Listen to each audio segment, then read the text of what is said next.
आजादी हमें उपहार में नहीं मिली है, इसके लिए एक लंबी यात्रा करनी पड़ी है, आजादी की यात्रा। इस यात्रा में हजारों लाखों लोगों ने अपनी जान की कुर्बानी दी। 1919 जलियांवाला बाग। आज हमारी बैसाखी का दिन है, लेकिन पूरा पंजाब बैसाखी नहीं मनाएगा। हम सब बैसाखी नहीं मनाएंगे।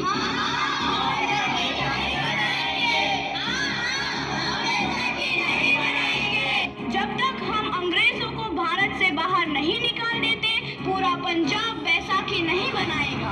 अच्छा, तो तुम सब हमारा विरोध करता है, भाग जाओ यहाँ से, इसका अंजाम बहुत ही बुरा होगा। हम नहीं जाएंगे, तुम लोग जाओगे। हमें नहीं, तुमको भारत से भागना होगा। Soldiers fire!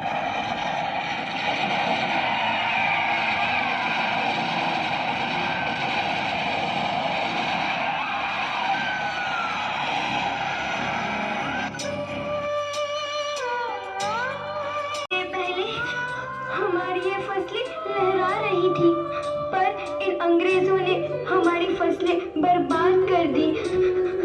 इन अंग्रेजों ने एक ही झटके में इन सब फसलों को काट दिया। अंग्रेजों, तुम्हारे इस अत्याचार से हम डरेंगे नहीं। इस अत्याचार का बदला लेकर रहेंगे। हम आजादी लेकर रहेंगे। जलियांवाला बाग हर हिंदुस्तानी की आंख नम कर गया। इस कांड में कितने मासूमों की आहुति चढ़ गई, इतनी हैवानियत से इंसानियत कत्ल कर दी गई।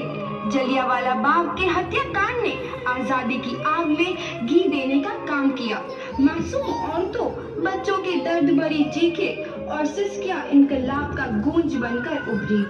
लाला लाजपत राय, भगत सिंह, राजगुरु, सुखदेव सरीखे क्रांतिकारियों ने भारत की इस जमीन से विदेशी दरिंदों को निकाल फेंकने के मंसूबे मजबूत कर लिए। 8 अप्रैल 1929 लाला लाजपत राय के नेतृत्व में साइमन कमीशन के खिलाफ एक भारी जुलूस निकाला गया। साइमन कमीशन वापस जाओ! साइमन कमीशन वापस जाओ! साइमन कमीशन वापस जाओ! साइमन कमीशन वापस जाओ! साइमन कमीशन वापस जाओ! Simon commission Simon commission Simon commission Simon commission. बेवकूफ इंडियंस, तुमको हमारी बात समझ में नहीं आती। Stop this! साइमन कमीशन नहीं मानता। आई से स्टॉप दिस! लाला जी, आप आगे बढ़ो, हम आपके साथ हैं। लाला जी, संघर्ष करो, हम आपके साथ हैं। लाला जी, संघर्ष करो, हम आपके साथ हैं। लाठी चार्ज करो!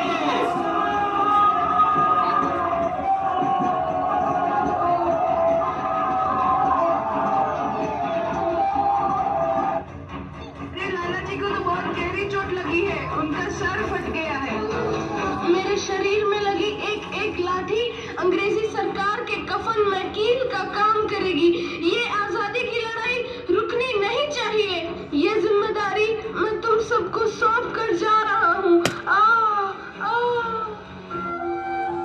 लाला लाजपत राय की दर्दनाक मौत के बाद भगत सिंह, सुखदेव, राजगुरु वतन के इन मतवालों के खून में ऐसा उबाल आया जिसका सामना करना अंग्रेजी सरकार के लिए मुश्किल हो गया।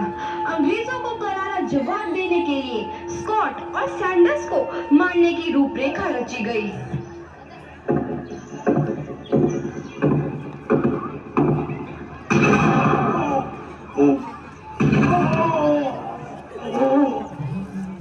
सैंडर्स मारा गया। चारों तरफ हल्ला मचा था। दीवारों पर लिखा था, लाला जी की मौत का बदला ले लिया गया है। भगत सिंह समेत सभी वहां से फरार हो गए। 8 अप्रैल 1929 दिल्ली में ब्रिटिश सरकार की सेंट्रल लेजिस्लेटिव असेंबली की बैठक में 2 बम धमाके की आवाज सुनाई दी।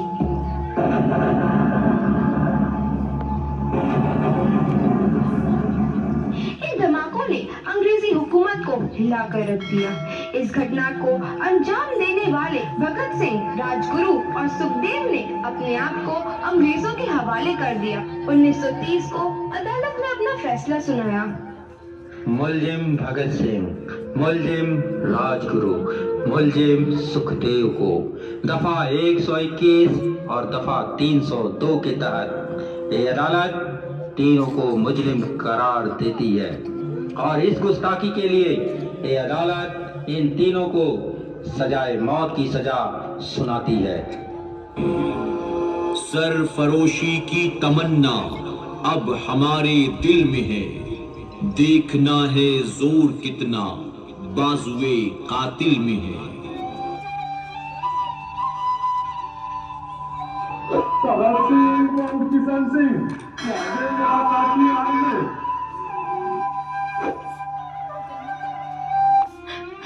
पुत्र की हाल है तेरा। मैं चंगा हूँ माँ, फिक्र करने की कोई गल नहीं। पुत्र, मेरा दिल तेरी तरह पत्थर दिल नहीं होगा। तेरी ये गल्ला सुन के मेरा कलेजा फटे जा रहा है। माँ, मेरा दिल कोई पत्थर जैसा नहीं है, एक वतन परस्त का दिल है जो मेरे देश प्रेम के जज्बे को ताकत देता है। बेटा, मेरा लाल। माँ, आज मेरी तपस्या पूरी होने जा रही है। जे तू रोई तो मैंने तकलीफ होई। सोच, तेरा पुत्र आज शादी करने वास्ते जा रहा है। फर्क केवल इतना है, वो घोड़ी पर नहीं फांसी पर चढ़ने वास्ते जा रहा है। आज तू क्रांतिकारी की माँ है, कल तू एक शहीद की माँ होगी। माँ। पुत्र भगत, तू इतनी छोटी उम्र में हम सबको छोड़ के चला जाएगा। तूने जिंदगी में देखा ही क्या है पुत्र? मैंने अपनी माँ देखी है, जिसने मुझे एक ही बात बताई है कि बेटे, अपने देश के लिए एक बार मरना 100 बार जन्म लेने के बराबर होता है। माँ, अब आशीर्वाद दे, आखिरी बार विदाई लेने का समय आ गया है। भगत, मेरे लाल।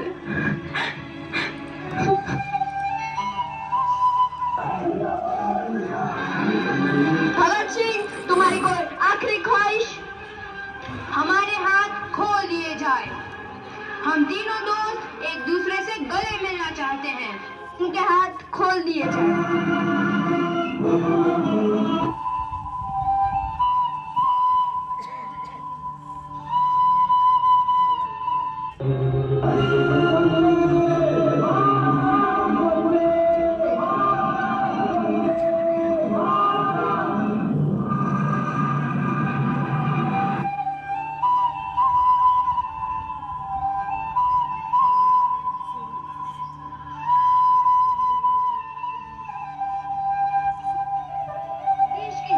नौजवान के मन में आजादी की नई उमंग हिलोरे लेने लगी। अंग्रेजों भारत छोड़ो का नारा जोर पकड़ रहा था। सबने एक आजाद भारत का सपना देखना आरंभ कर दिया था। हर कोई अपने अपने ढंग से इस महायज्ञ में अपनी आहुति दे रहा था। सुभाष चंद्र बोस, रानी लक्ष्मीबाई, तात्या टोपे और मंगल पांडे जैसे शहीदों की कुर्बानी रंग लाई। 15 अगस्त 1947 को भारत आजाद हुआ।